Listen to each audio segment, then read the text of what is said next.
Je vous explique les verbes to borrow et to lend en 2 minutes. C'est tout de suite après l'intro.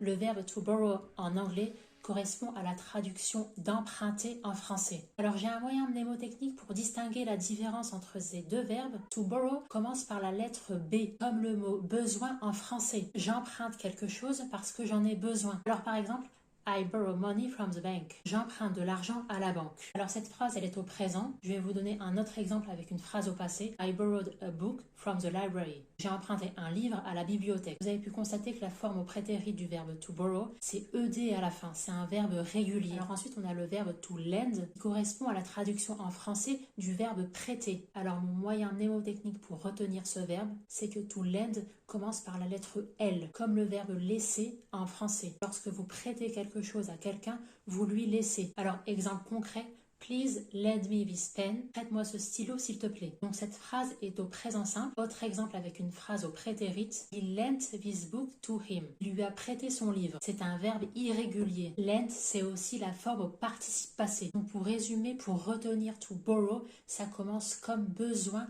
en français. Vous avez besoin de cette chose, donc vous allez l'emprunter. Le verbe to borrow est un verbe régulier, ed à la fin, au prétérit. Pour retenir to lend, ça commence par la lettre L, c'est quand vous laissez quelque chose à quelqu'un. La forme au prétérit et au participe passé de lend, c'est lent. J'espère que cette vidéo vous aura été utile. N'hésitez pas à vous abonner à cette chaîne pour apprendre avec moi l'anglais efficacement. Avant de partir, laissez-moi un petit like, ça fait toujours plaisir. Et surtout, n'hésitez pas à commenter en me disant vos problèmes d'anglais et j'y dédierai une vidéo pour répondre concrètement à votre problème d'anglais. Je vous dis à très vite pour une nouvelle vidéo